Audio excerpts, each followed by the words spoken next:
Daily Bible reading, Leviticus chapter 14, verse 43 through chapter 15, verse 12.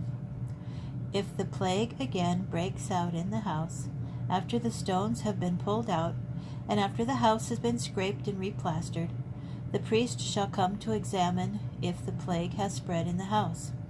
It is a malignant eruption in the house. It is unclean.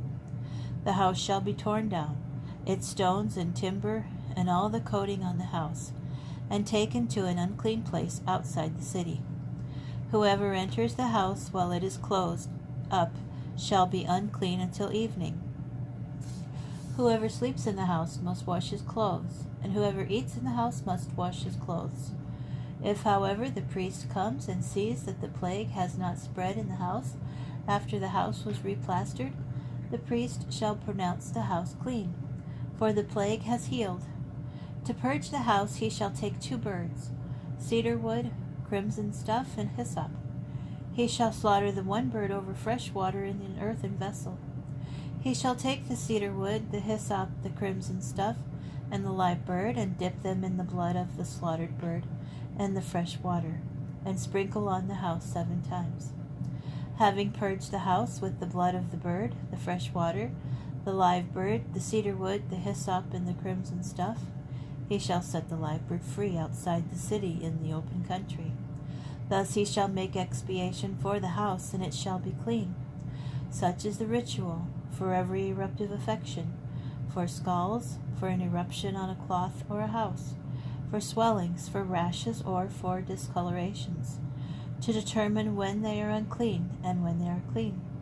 Such is the ritual concerning eruptions. The Lord spoke to Moses and Aaron, saying, Speak to the Israelite people and say to them, When any man has a discharge issuing from his member, he is unclean.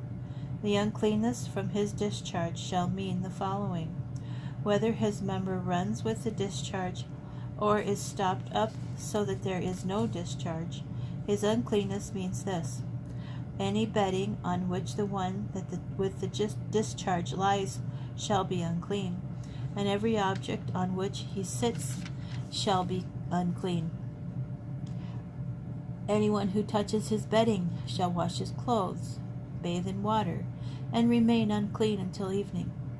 Whoever sits on an object on which the one with the discharge has sat shall wash his clothes, bathe in water, and remain unclean until evening. Whoever touches the body of the one with the discharge shall wash his clothes, bathe in water, and remain unclean until evening. If one with a discharge spits on one who is clean, the latter shall wash his clothes, bathe in water, and remain unclean until evening. Any means for riding that one with a discharge has mounted shall be unclean. Whoever touches anything that was under him shall be unclean until evening. And whoever carries such things shall wash his clothes, bathe in water, and remain unclean until evening. If one with a discharge, without having rinsed his hands in water, touches another person, that person shall wash his clothes, bathe in water, and remain unclean until evening. An earthen vessel that one with a discharge touches shall be broken, and any wooden implement shall be rinsed with water.